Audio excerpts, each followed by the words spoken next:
Hello, my friends, and welcome back. Thank you very much for being with me again today.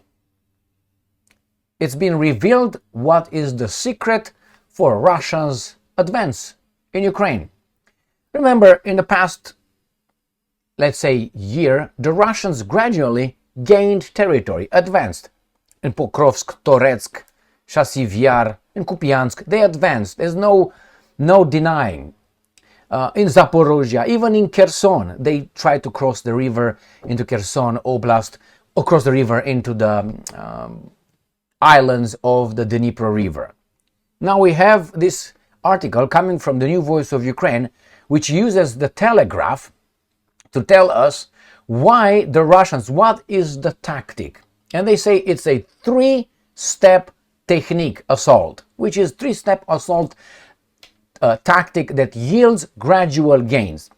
Now, let's see what the technique is. It's three steps. They're going to have some pictures to show you. Very clear cut, very easy. And it seems like the Ukrainians have no answer to that. So, let's see. This comes from New Voice of Ukraine. This is from May 23rd, 2025. Russia's new three-step assault tactic yields gradual gains. Over the past 2 months, they say, Russian forces have relied on new tactic known as the triple chokehold, enabling a slow but steady advance in eastern Ukraine, the Telegraph wrote on May 23rd. So, triple chokehold. I don't think it's past 2 months, I think it's been a year. But hey, what do I know? Russian troops are pressing the Ukrainian military on multiple fronts, attempting to exhaust Ukrainian forces by integrating three distinct elements into a single tactical plan. Although signs of this approach appeared earlier this year, Moscow has significantly ramped up its use along the front in the past 2 months. The tactic involves a three-step approach. First, which is right here, I'm going to show you. Enemy forces launch a ground assault designed to force Ukrainian units into fixed defensive positions, stripping them of the ability to maneuver. So, the Russians, like wolves, attack in packs, right here. I put it aside. Alright, so this is, let's say, the front line. They attack in packs. The Ukrainians position themselves in the, cities, in the civilian areas. They show you these are houses in the defensive positions. And then after this is the first step. Ura, let's go, bang, bang, bang. And these guys go on the defensive. And it says next, the second step.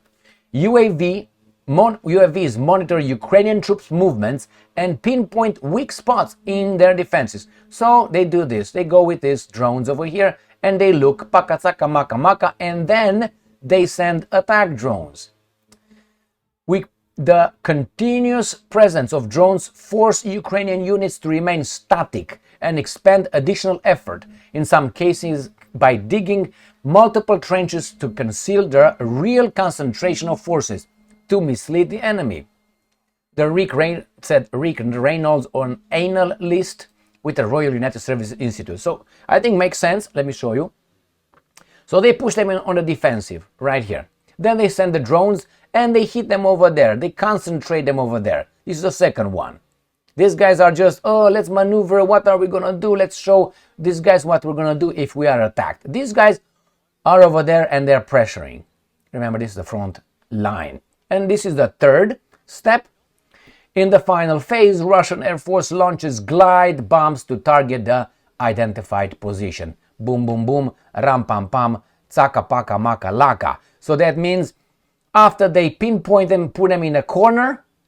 All right, put them in a corner, zap, they send the airplanes with the glider bombs and them up. This is the new Russian method. This is where the real dilemma comes, or the really difficult one, to which there isn't really an answer. Sitting ducks, digging in, and all those protective measures are excellent for reducing attrition by artillery or FPVs. Yet glide bombs will destroy those fortifications and bury people. By using huge numbers of people and sending them in assaults on Ukrainian positions, they are trying to exhaust our soldiers and our resources. Head of the Ukraine Security and Cooperation Center. The intensity of the fighting in places like Pokrovsk is very high, with assaults every 2 hours. This is of course exhausting for our soldiers. Like the other ones have time to rest or something. The strategy, the report adds, has drawn Ukraine deeper into a war of attrition. So far, however, Russia's gains have been limited, and the new tactic has not yielded any major operational breakthroughs. Got it, my friends? So, I'm gonna send my attack wolves. You, instead of counter-attacking, you're gonna be, everybody go and get some cover and wait for these guys. These guys come over and they are preparing. Like Rambo with two of them. Remember? Alright. And these guys send the drones, gonna surveillance. Okay, these guys surveil what's going on with these baboons. Okay, they sat down over there. Alright, they're maneuvering this. So they send some little drones to attack here and there, see their reaction. I will explain why is that. And then when these guys are settling down, they send the aviation with the glide bombs. Boom, boom, boom in their dug down positions. Because they are, we're safe here from the little drones. And when the glide bombs come, you're done. You blow up like that. Now, in martial arts, is this principle. Do not reveal, obviously, your intentions, correct? Deceiving is the art of war. Sun Tzu. And Miyamoto Musashi as well said the same thing, which is deceive.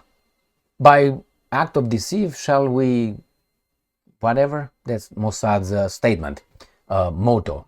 So what's going on? You want the other side to show its defensive, its intentions.